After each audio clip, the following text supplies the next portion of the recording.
Hola, buenas noches. Te saluda Minerva Miranda Hidalgo, estudiante del doctorado en educación y de la materia de Seminario de Filosofía de Investigación de la Universidad IEXPRO.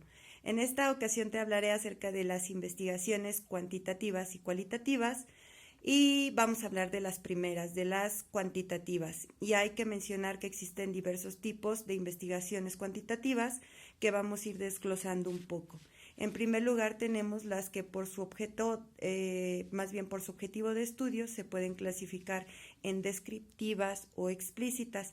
En segundo lugar, tenemos las que por el tiempo que tarda su estudio en realizarse se pueden dividir en dos. Las primeras son las sincrónicas o transversales y las segundas son las diacrónicas o longitudinales. Y en tercer lugar tenemos una clasificación de estas mismas investigaciones cuantitativas que se subdividen en tres. Aquí hay que ir entendiendo un poco porque si no te vas confundiendo debido a que hay una ramificación muy amplia. Teniendo que ver estas con la posibilidad que tiene el investigador de controlar la variable independiente y otros aspectos de estudio. Veamos cuáles son. La primera es la investigación experimental, que es donde el investigador tiene el control de la variable independiente o variable estímulo de tal manera que se apropie más a sus objetivos. Y de esta se desprenden las siguientes. Uno, la del diseño con un grupo experimental, un grupo de control y mediciones antes y después en ambos grupos y hasta ahí. La segunda es la que tiene un diseño con un grupo experimental y un grupo de control con mediciones solo del después. Aquí hay que tomar en cuenta que se pueden llegar a tener ciertas desventajas debido a que no hay una medición del antes. Esto puede imposibilitar el análisis de la covariancia y si se llegan a retirar los sujetos de ambos grupos no se tiene la certeza si las diferencias finales de ambos grupos se pueden o se deben a la influencia del tratamiento que se les está dando. Y la tercera y última es el diseño de dos grupos apareados con mediciones antes y después. Con este diseño hay que mencionar que hay una mayor precisión al momento de analizar los datos. Bien, ahora pasando de estas mismas a las investigaciones cuaxiexperimentales. Estas son aquellas en las que no se ha podido utilizar el azar en la formación de grupos y se subdividen en dos. La primera es la de diseño con un grupo de control no equivalente. Aquí es utilizado con grupos no exclusivamente naturales, así forman un grupo experimental y un grupo de control que se forman con sujetos al azar, con características semejantes, más o menos ahí similares. Y el segundo es el diseño de series cronológicas.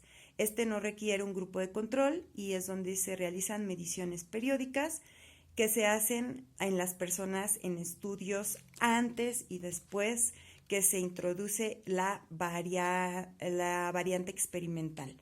Y para cerrar las investigaciones cuantitativas tenemos a las no experimentales.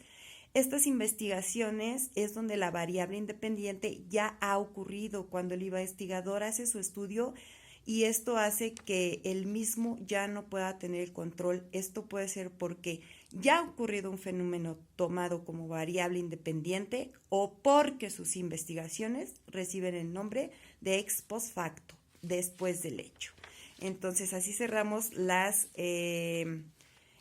cuantitativas y ahora vamos con las cualitativas.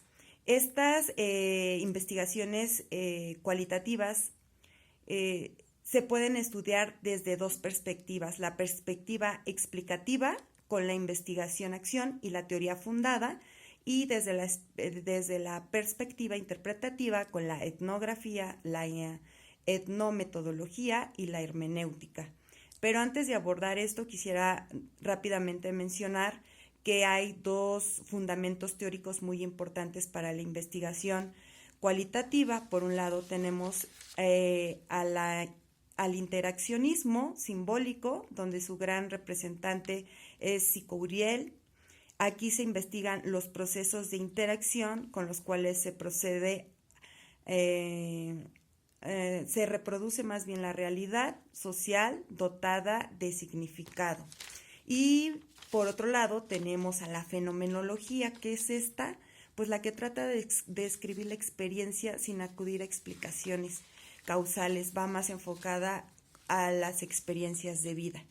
Y ya que mencionamos estos dos, pues ahora sí vamos ya ya que te expliqué o más bien mencioné un poco acerca de los fundamentos teóricos, ahora sí vamos a pasar a la perspectiva interpretativa de la investigación cualitativa, comenzando por la etnografía.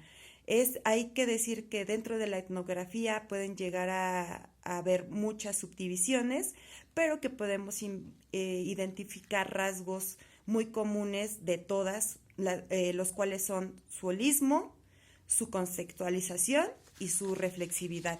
La etnografía está orientada por el concepto de cultura y su objetivo está enfocado a comprender las acciones humanas desde lo interno.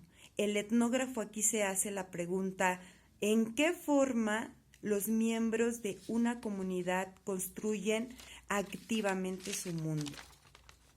La segunda, que pertenece a la perspectiva interpretativa, es la etnometodología. Esta basa su propuesta en la construcción de un mundo social de una manera más metódica y se apoya en recursos culturales que permiten no solo construir al mundo, sino también reconocerlo y reinterpretarlo. Además agrega que lo social está en constante construcción, y esto hace que los hechos sociales solo puedan concebirse como realizaciones de los miembros de una sociedad. ¿Sale? Y pues bien, por último tenemos a la hermenéutica. ¿Qué es la hermenéutica? Pues la que comprende la realidad social bajo la metáfora de un texto, el cual es susceptible de interpretar dependiendo quién lo esté estudiando, quién lo esté analizando. El propósito de la hermenéutica es incrementar el entendimiento para ver otras culturas, otros grupos, otros individuos, en qué condiciones viven o vivieron, porque aquí se está hablando de un pasado y de un presente. Por último, pues te platicaré un poquito acerca de la perspectiva explicativa de la investigación cualitativa, que se divide en dos. La primera es la investigación-acción. ¿Y qué es esta investigación-acción? Pues esta está representada, o más bien está representando una corriente de pensamiento iniciada en los años 40. De esta se pueden hallar muchas variantes y es la base de la acción para el cambio social y político y el camino hacia la igualdad y la democracia. Hoy en día la investigación-acción se concibe como un procedimiento heurístico de investigación y como un modo de vida altruista. La segunda perspectiva explicativa es la teoría fundada. ¿Y qué es esta teoría fundada? Pues es una metodología general para desarrollar teoría a partir de ciertos datos capturados y analizados. Esta se desarrolla durante la investigación y entra en relación con el análisis y con la recolección de todos los datos.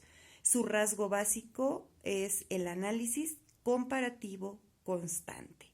Y es así como terminamos hoy la plática acerca de las investigaciones cuantitativas y cualitativas y algunos de sus rasgos más generales, y porque es un tema muy profundo para analizar, pero bueno, hoy dimos como un panorama general, esperando podernos ver en una próxima sesión para abordar cada una de ellas más a profundidad. Por el día de hoy me despido, te doy las gracias a nombre de la Universidad IEXPRO. Que tengas buena noche. Hasta luego.